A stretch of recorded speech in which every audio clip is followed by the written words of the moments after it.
So we're back today to cover the god of war, Mars, in astrology. That should be interesting. Last video we did, it was Venus, and we conceptualize it as the god of love. So we're gonna put Mars in a nutshell and call him the god of war and go through different houses and just see what Mars means, this great malefic when it's in a chart. Hi, Jay. Hello. How are Yeah, you? excited for war. Yes. My favorite topic. Mars is more than war, but that's a huge I mean, it's significant. passion, Yeah, passion, passionate in general. Yeah. courage, bravery, being inceptive, initiative. Yeah, Mars has a lot of meanings, but we could put it in a nutshell. That's where it's most useful, going into war and just being very active because Mars is about energy and activation. So I guess if you have an overactive Mars, exercise is probably a good thing to control it. An excellent thing. Yeah, because look, especially if you have, let's say, Mars in the first house, because the first house represents yourself. If you don't put that aggression somewhere else, it's going to be self-aggression, self-violence, and it creates anxiety because you have this energy internally. There's this furnace just wanting to ignite, combust. And then when there's no outlet for it, you get irritated, you get anxiety, you get frustration, impatience, all these kinds of things comes out of it. So if you know how to balance this energy within the body, because the first house is the body and it's related to one's health, it's one of the greatest outlets. And the sixth house makes someone very athletic, like especially if you have a connection between the sixth house, third house, and first house. These are really good placements in terms of the chart's configuration for someone being athletic and having those abilities. So I wonder why and what happening in Donald Trump. He's got Mars in the first house. He's definitely not exercising. He golfs. No, but he has his sun in Gemini, right? So the ruler of the first house, and he does have a sharp cutting intellect, right? So I feel like everything he might be feeling internally, he's just execute them like verbally. You see that he's very combative verbally. So you Yeah, just that's have true. to find your outlet for this Martian energy wherever it is in the chart. You know, some people, if it's just in the first house and is very much rooted in the first house, then yeah, you need physical activity. But I think for him, just having that mental stimulation and verbally shooting his words out like a weapon works for him and gets that thing out of him. Okay, so it doesn't necessarily have to be a physical No, but I think it's exertion. a great remedy though. Going for a walk. Yeah. Yeah. Going for a walk, any kind of physical activity is really good. That's what Mars is about. Okay, so it does do pretty well, I guess, in the first house because it's your physical, it's bold, it's, dominating. Yeah. But it could be, I guess, bad because it's overpowering. Yeah, so and Mars even has significations. It represents the muscles in the body, right? It also represents the blood. So getting the blood flowing in the body, getting the muscles moving, activating them. All of these things is activation of Mars. And Mars has to do with your willpower. So you put in your will to do these kinds of activation. It doesn't manifest itself in forms of anxiety and body aches, and headaches are related to Mars. These kinds of things are remedies for the way, let's say, Mars fights back with us when it's not activated, when it needs to. So I guess it's not a bad thing to have in the first house. No, not at all. You know what? Any planet that goes in the first house, again, you have to look at the entire chart. In itself, that planet becomes prominent. And almost all planets, you can give them a good slant in the first house, even Saturn.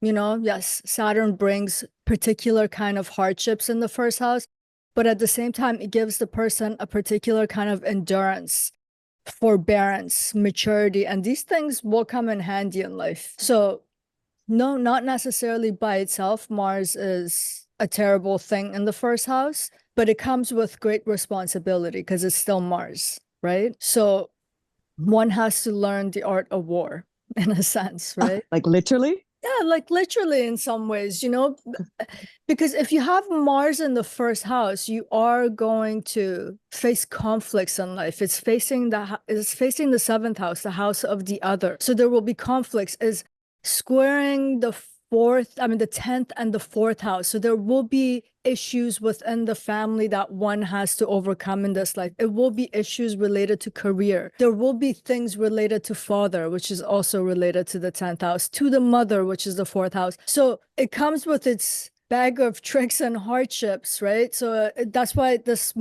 if you have any planet in the first house, the cultivation of that planet is crucial, because the first house is always opposing the 7th house. It's always 4th and 10th, or square aspects to the 4th house and the 10th house. And these are very prominent parts of the chart. These are the anchor points of the chart, right? So that first house planet has to negotiate with these spheres of life: relationship, family, career. 3 biggest spheres of life. So planets in the first house comes great responsibility. Yeah. Because all those houses that are sandwiched between 1 and 4, 4 and 7, they're almost like subtopics that are supporting these anchor points, right? But the primary human life, yourself, others that you're in relationship with, your family life, your career, basically, right? Even money and wealth and finances comes from negotiation of these anchor points. So yeah, if you have Mars in the first house, you have to have mastery over Mars, or that Mars will have mastery over you. And that's when Mars is a great malefic. Mars is more malefic than Saturn, because Saturn will just give you a hard time and hardship for years on end. You'll survive. Mars can destroy. Mars is a destroyer, is in a sense a god of destruction in a lot of ways, right? So yeah, we have to master the Mars, especially if it's in the first house. Can I say the Mars, or was that just a Persian and me saying the Mars? I think it was Persian in you. Yeah, I always have to use the power of discernment to know which word I can put "the" before it. There's only one Mars. Why can't I say the Mars? I guess you can't. It's just the sun and moon. The rest of them are just planets. It's the sun, the moon. You're right. But Mars. The Mars. He is the god of war, though. But okay, so somebody really has to work with that. Clearly, Trump must be doing pretty well with it. I think when it comes to significations of Mars by itself, yes, because Mars is individualistic. Mars is not about group identity and collective welfare and things of that nature. So yeah, I think where Mars by itself comes, and looking at his disposition and his behavior, yeah, Mars is actually doing all the Mars things. So yeah. So basically being in the first house is very significant. Any planet in the first house is very significant, yes. Because that is also that's the house the Ascendant sits in, right? That means that's the way you ascended and manifested in your life. It has to do with the composition of your body, and that giving away to your disposition as a type of person that you are, your identity, your personality, your characteristics. All of these things are being formulated in the first house. So when you have a planet there in the first house, it's saying something about the nature of your body, the nature of your identity, the nature of your behavior, your talents even. Whatever that takes shape and becomes tangible is in the first house. So the way that you go after things to make them tangible in your life, if you have Mars in the first house, then it has a Martian flair to it. So yeah, whatever planet you put in the first house is going to have this kind of a meaning behind it. That's why it's so significant. So basically, a female's not going to be very feminine with this placement. No, they're going to have a flare of masculinity in them. And this is another thing about the first house that's different than the other houses. So when you look at a chart and you're looking at someone's 7th house, and let's say they have a planet in the 7th house, sure, that could say something about you, but it could also be saying something about the nature of your partner. It's not necessarily about you. Same with the 4th house. It might be saying how you are with the family, but it's also showing how your family is with you. But the first house is strictly you. There doesn't signify anything other than you, other than the person. So that's why it should be so significant to us what planet is sitting there. And even if there's no planet sitting there, where is the ruler of the first house? This is super important. So yeah. So even when Mars is sitting there, to see how it's behaving, you also have to look at the Lagna or the Ascendant Lord, where it's placed. Yes. Okay. And if you have Mars in the first house or any planet in the first house, you also have to pay attention to where are its signs, because is the Lord of those houses sitting in the first house? So it's telling you something significant about those houses. So let's say you have Mars, where is Aries and Scorpio sitting?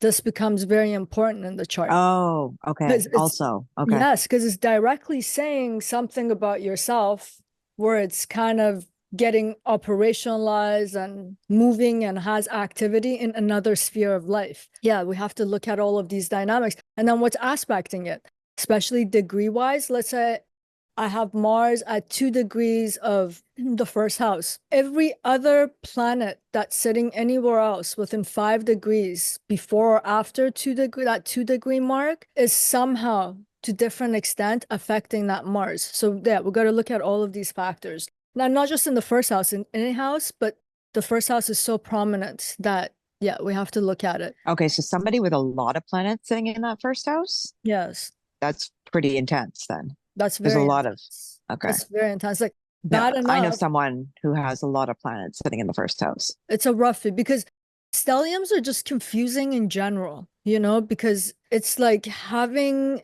a very small house and then you have 5 roommates in that house and you all have to share that space and make a bit of it your own, but everyone's bleeding and blending into each other. So it's very hard to negotiate. And I'm talking about getting mastery over that planet. One planet's hard enough in a lifetime to get mastery over it. Now, if you have like 3, 4, 5, that's very difficult. Okay, so is it just when you have that? I know, so I don't want to get off topic, but just a quick question. Is it who kind of overpowers what? It also depends on the dignity and all these things, I guess. Yeah, so dignity and the degrees of the planet in that sign. So whatever that's of a lesser degree will be overpowering the other planet. And the reason for that is that let's say I have Saturn at 12 degrees of the first house and I have Mars at that 2 degrees.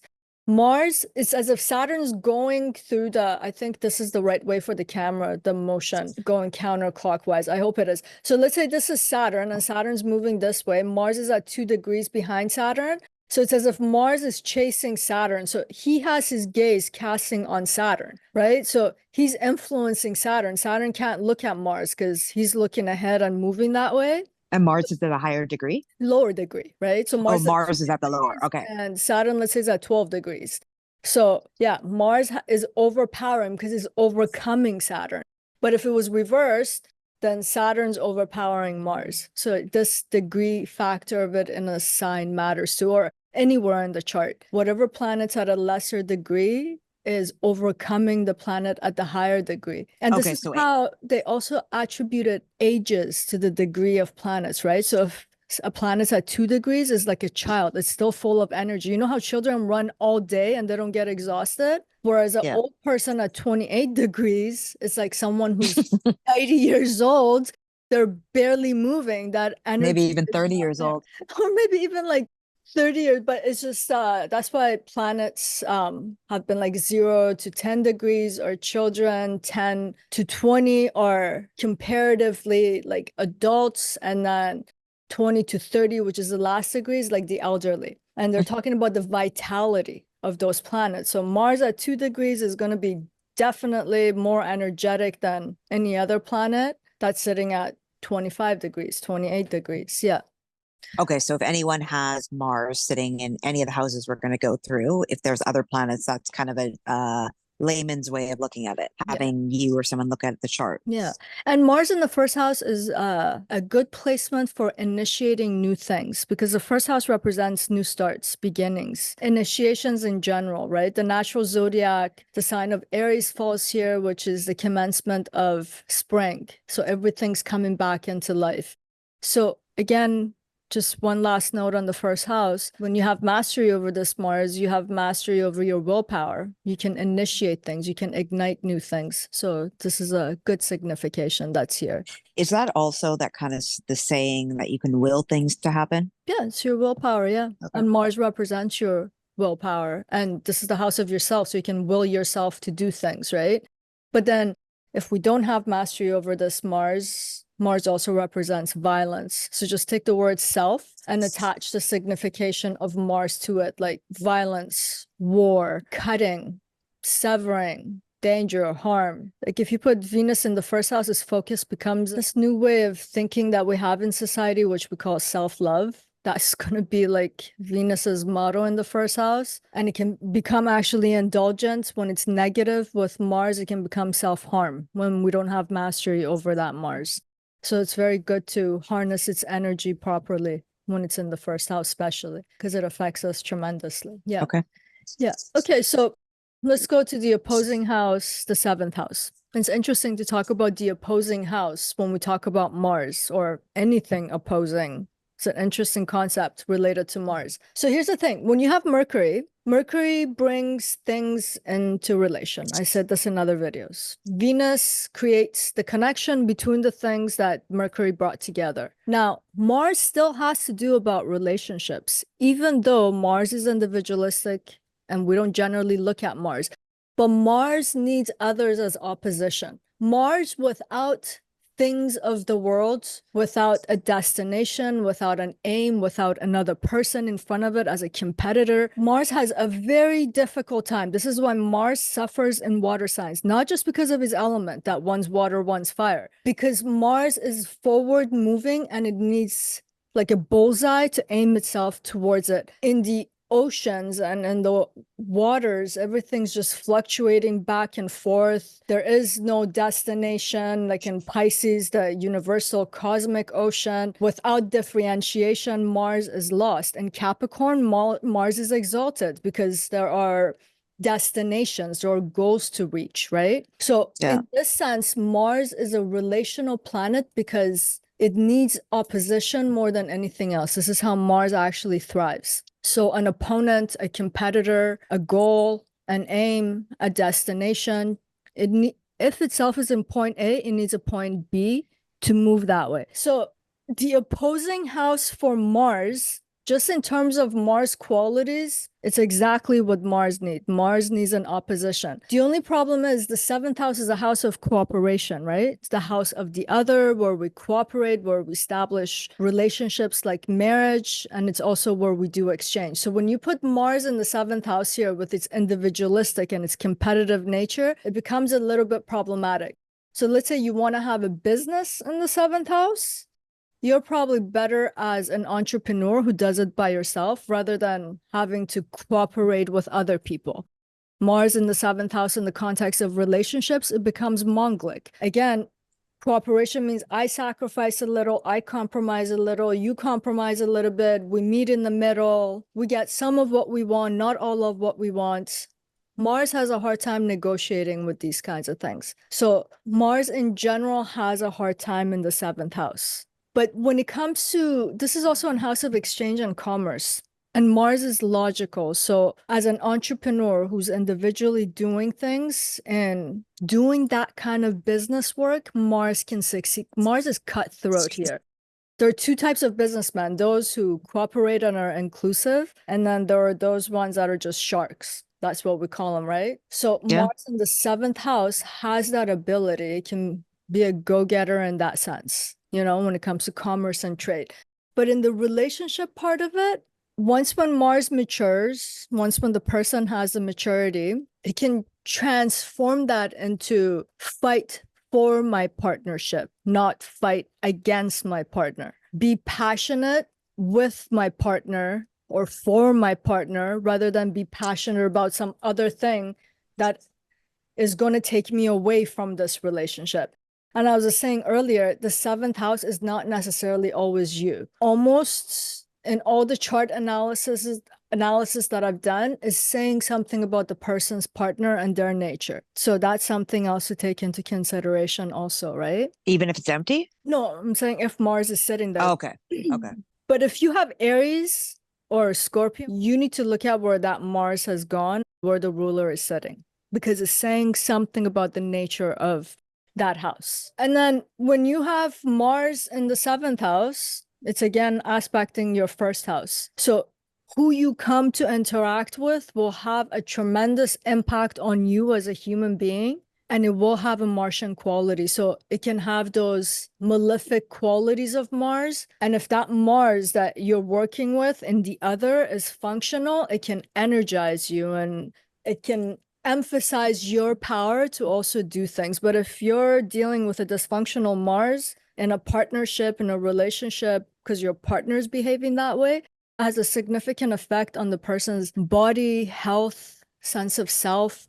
And the first house can affect the seventh house like that too, also, when Mars is in the first house. That's why we have to become very mindful when sitting in these houses. Okay, but Mars sitting in the seventh means you could potentially have an aggressive partner, like a stereotypical example. Yeah, you can take that stereotype very far with Mars's negative significations. Yeah, that's what it signifies.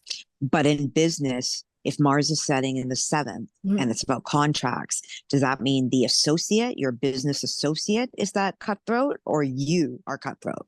Could have both elements, right? I think whoever that's reading the chart, they're gonna have to clarify that. And I think to a great degree, that comes from sitting, where are the other signs of Mars and how Mars is kind of interacting with the rest of the chart. But more often than not is telling something about who the self in the first house is dealing with in the world out there in terms of others. But I've seen charts where the person has Mars in the seventh house. They end up with partners who have those Martian qualities, let's say with its negative connotation, but they themselves are so freedom loving that they also push the agenda. So it's fueling it. So they are too, when you look at it. It's not that they're just passive recipients because it's still in their chart. How they are with others and with their significant other is not creating those grounds of cooperation either. So it's just like adding fire to the fuel. So that's why I'm saying you really have to be holistic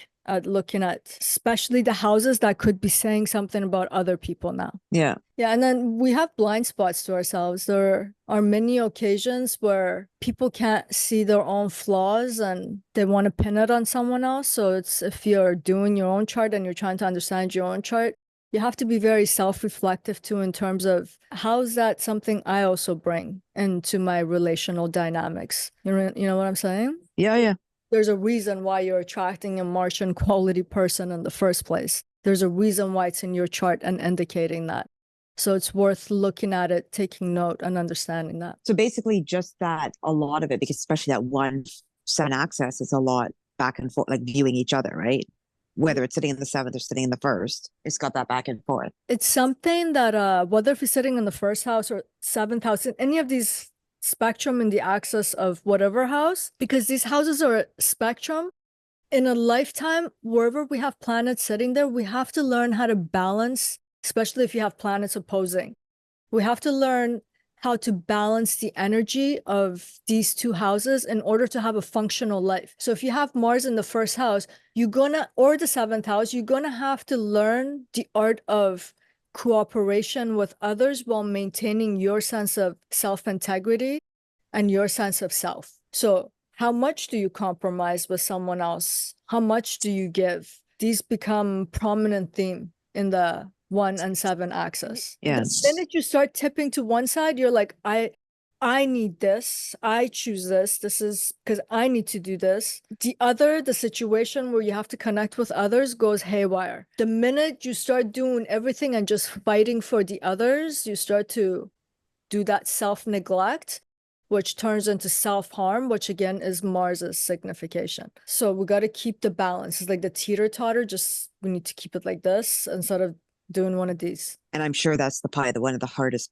things for 1 and 7 Marses is cooperation. Yeah, because Mars wants to do things its way. It's quick, it's impatient, it has a destination, it has an aim. It's like, and Mars is logical. It's like, I know what I'm saying, I know what I'm doing.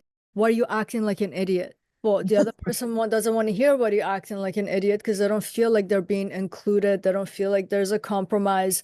So now they're going to head back. So now you're going to see, that's what I was saying, we contribute to this dynamic. That's why we have to kind of look at how we operate too. But yeah, and it's a hard thing to do because you're actually looking at another person, you're like, this is incompetency. Like, what? Let's just get it done. But to do that whole compromising thing is hard for Mars. That's why it takes a lifetime to figure out what's a happy middle where I don't go crazy or I don't drive other people crazy, or I don't let other people drive me crazy. Yeah. So we have to end the video here because I'm running short for time. Is that okay with you? Sounds good. Sounds good. Great conversation with you. Thank you. That's it for today. Much love. Till next time.